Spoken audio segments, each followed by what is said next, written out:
Lord George Curzon-ի դամբարանն է Անգլիայի հյուսիսում, Մեծ Բրիտանիա։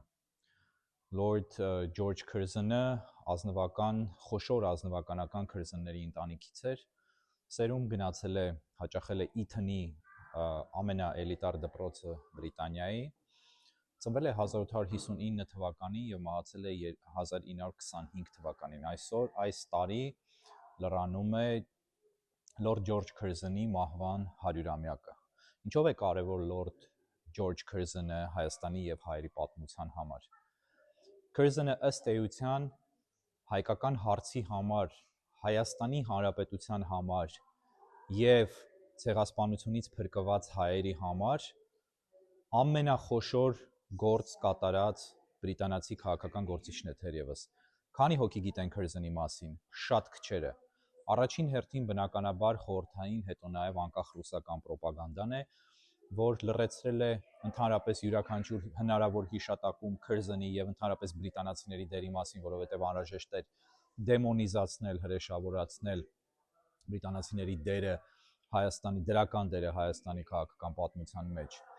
Երկրորդ հերթին, որովհետև ուղղակի մենք պատմություն չենք սիրում, պատմությունը ատում ենք և պահանջելով ուրիշներից օգուտ տալ մեզ, օգուտ տվածներին չենք հիշում, չենք հարգում և չենք պատվում։ Մենք երկար ճանապարհ ենք եկել այստեղ, որպեսզի խոսենք Curzon-ի մասին, որպեսզի ներկայացնենք շատ համառոտ նրա գործունեությունը։ Lord Curzon-ը բավական երիտասարդ տարիքում, լինելով ազնվականական ընտանիքից, ունենալով հնարավորությունների և կապեր, ընտրվում է պատգամավոր Միացյալ Թագավորության խորհրդարանի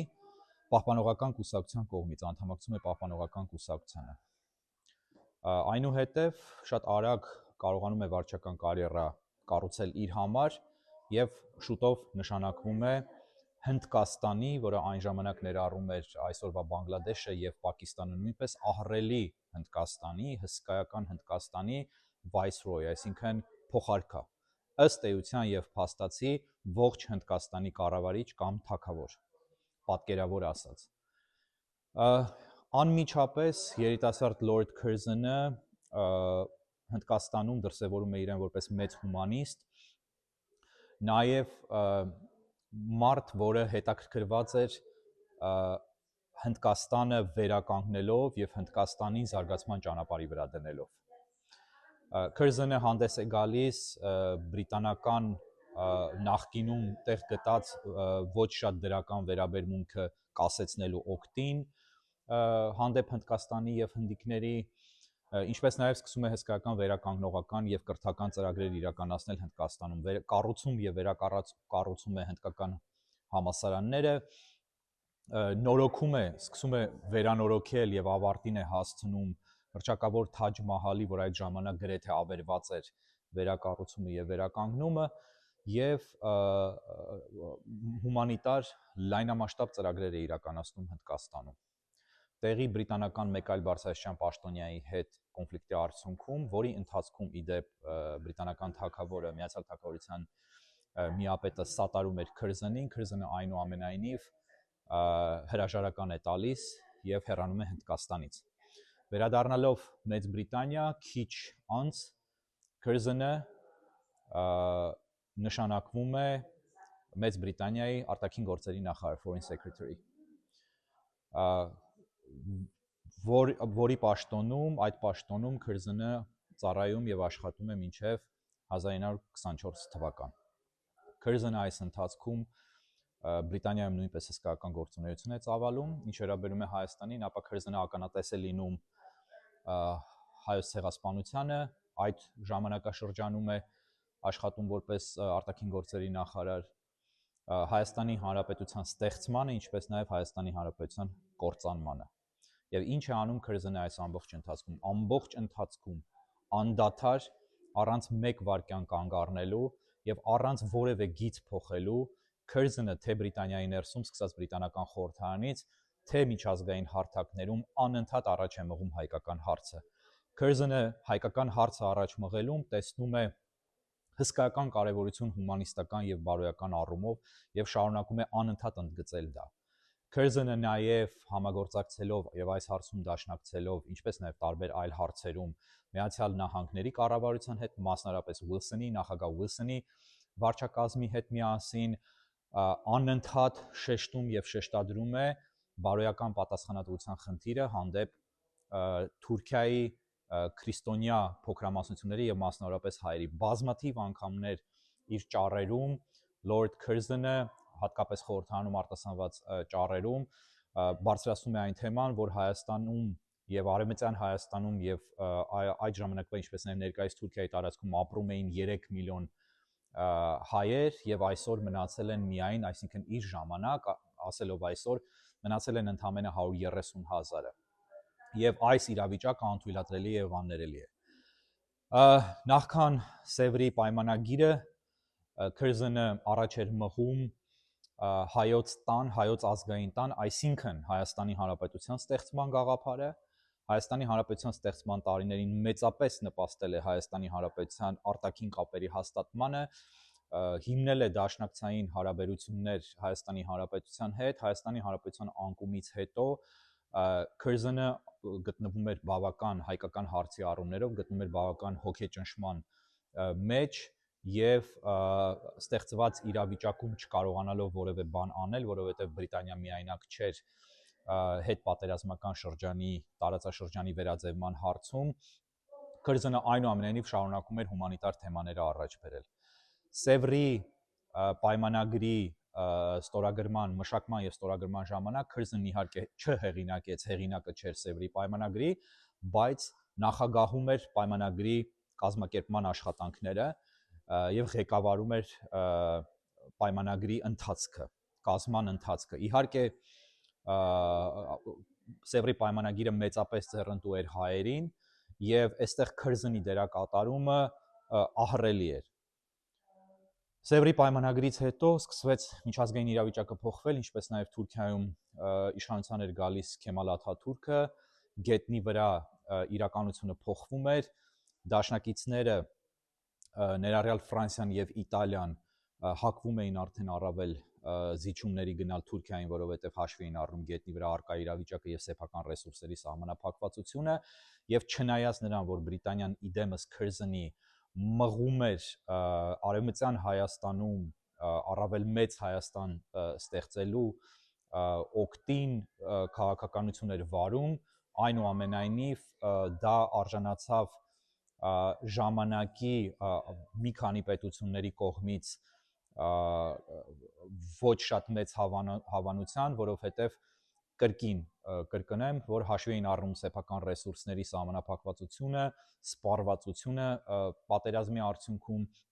ինչպես նաև Թուրքիայում Աթաթուրքի վերելքը։ Եվ այստեղ շատ կարևոր է մի բան ընդգծել, որ հայերը այդպես էլ չկարողացան դառնալ գործոն ոչ ցեղասպանությունից առաջ եւ ոչ ցեղասպանությունից հետո եւ մնացին ջարդվածների եւ փախստականների կարգավիճակում։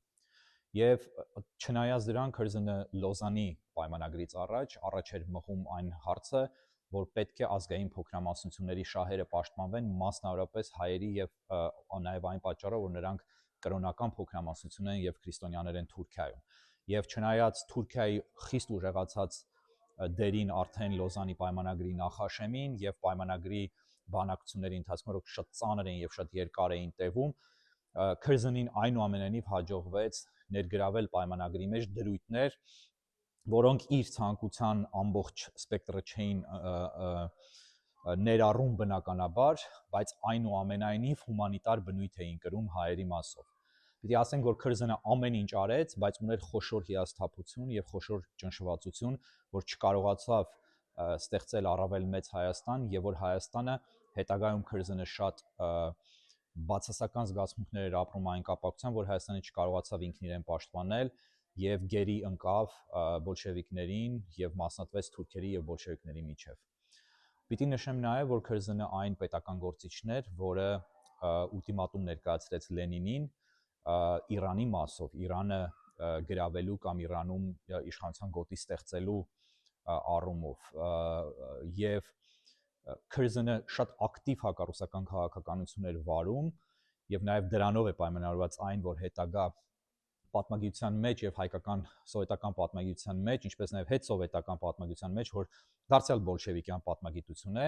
եւ հիմա առավել քան երբեւե բոլշևիկյան է թերևս ամեն ինչ Հայաստանում, քրզնի դերը զրոյացված է, ընդհանրապես մենք գրեթե չենք հանդիպում քրզնի անվանը որևէ դասագրքում կամ որևէ հիշատակություն, եւ անգամ պատմաբանների շատ քչերը գիտեն քրզնի մասին, թեև արտաքին գործերի նախարար էր Միացյալ Թագավորության։ Լորդ Քրզնը մահացավ 66 տարեկանում, բավական երիտասարդ տարիքում, միզապարկի վիրահատությունից առաջացած բարդության արդյունքում եւ չկարողացավ շարունակել իր քաղաքական կարիերան, չկարողացավ շարունակել իր հումանիտար կարիերան, բայց այն անունը, որը նա թողեց Բրիտանիայի եւ ընդհանրապես համաշխարհային պատմության մեջ, անջնջելի է եւ խիստ հիշարժան եւ արժանի հարգանքի։ Քրզնը եզակի գործիչներից էր, որ իր ամբողջ քաղաքական կարիերայի ընթացքում հումանիտար ասպեկտը, մարդասիրական ասպեկտը, բարոյական հանգամանքը վերդասեց քաղաքական այս կամ այն շահերից։ Սկզբունքայինորեն հետապնդեց սեփական տեսակետները, պնդեց այդ տեսակետները, ինչպես այսի անգամ Հնդկաստանի փոխարքայի պաշտոնից հենց այդ սկզբունքներից ելնելով հրաժարական տվեց եւ շարունակեց անխոնջ պայքարել հանուն իր գաղափարների մինչեւ կյանքի վերջին օրը։ Մենք այստեղ ենք ցույց տալու համար, որ քրզնի հիշատակը չպետք է մարի, որ պետք է նրանք, ովքեր ազգային ինքնագիտակցության եւ ինքնության որոշակի գոնե որոշակի նշույլ ունեն իրենց մեջ, իմանան այս անունը, հիշեն այս մեծ, խոշոր, բարի եւ բարոյական պետական գործչին եւ ծանոթ լինեն նրա ժառանգությանը եւ նրա առնչությունները հայ ժողովրդի հետ եւ Հայաստանի հետ։ Ուզում եմ այս այցելության համար շնորհակալություն հայտնել դոկտոր Վահրամ Հարությունյանին, բրիտանական բժշկական համակարգի, որի հետ միասին մենք իրականացնում ենք այս նախագիծը եւ որի հետ միասին մենք եկանք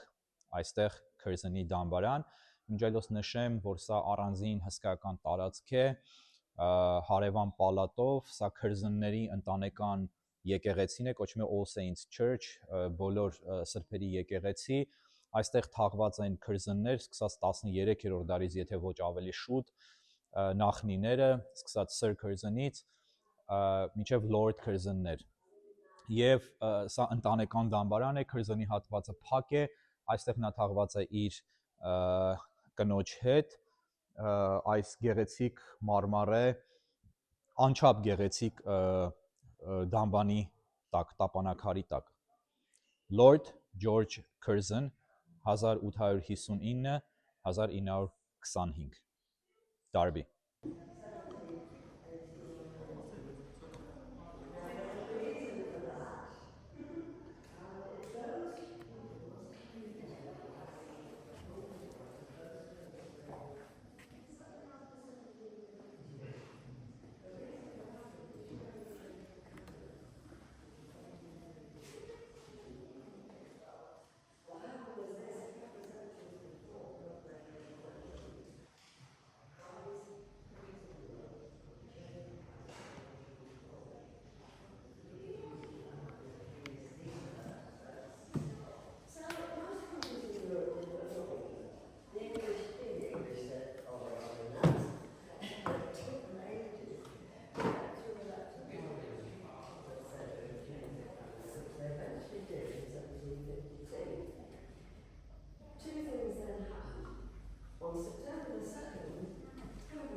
Two possible years.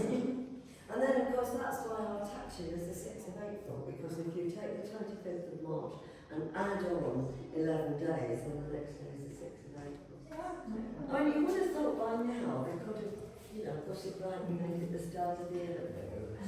So we have the 6th of April. But and it must exist in other churches, I presume, but I've never seen it. No.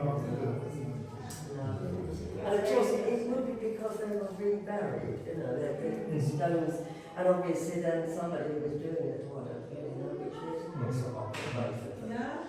So there we are, priceless, isn't it? So where they used, do you know when they used to?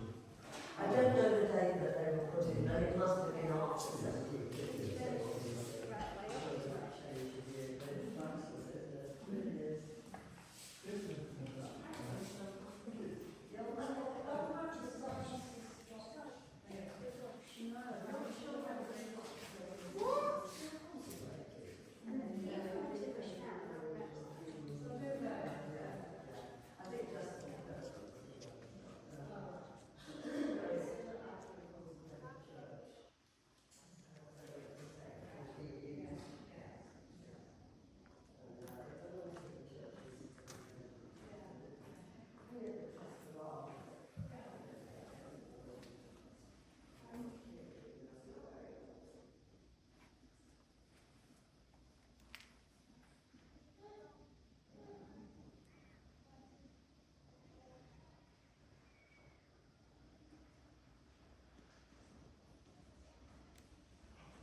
Did that with their warrior, it was built between 1907, 1909, but the church is 1100s. So, yeah, it's quite extraordinary. And they are actually buried in a crypt under there. But there's a lovely tale about his second wife. Lady Mary only gave him 3 daughters, and of course he would have liked a son, but it was a long, long time before he married again, and she was another American heiress, but she was a widow with children, so he probably thought, you know, that was quite likely he might get this son. Never happened. She died long after him. He died in 1925. Years later, she was taken down the crypt and saw him and Lady Mary, their coffins are close together, but over to the side is a shelf. And it was pointed out to her that there was a label on it saying reserved to the second Lady Curzon, and she said, I'm not being buried there. I'm not going there. She was buried in the churchyard. She wasn't going to be Lady Second Fiddle. I think they were, you know, they seemed to get on quite well, but they lived quite separate lives in many ways. But it was Lady Mary that he really adored, and he really did. Yeah. She was only 36, poor woman. But they were, interestingly, they are the only Viceroy and Viceroyina that are still taught about to children in schools in India. They were very well thought of. They did actually try to do something for the people. She did a lot for Indian women and think their health. So, none of the rest of them are thought of like that at all. So it's fascinating, yeah. So there we are, yeah.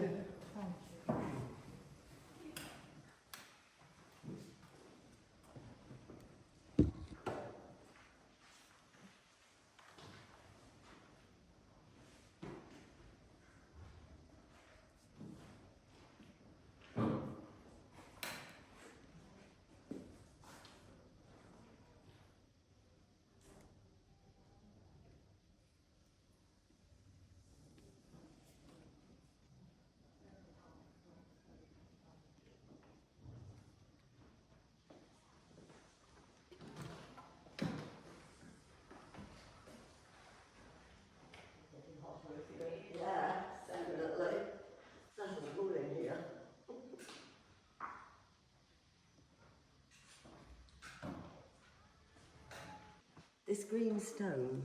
is, let's switch that off. It's called aventurine, and it's from Russia because George Curzon had travelled in Russia, among other places. He'd been all over the East. And it comes from the Urals. It's a very, very rare form of quartz. Apparently, it's quite strange because it was not strong enough to walk on. He had to put a layer of marble underneath. Yet it was so hard to cut that they had to have special saws made in London to cut it with. Extraordinary. I've never seen it anywhere else, but that's what it's called, aventurine.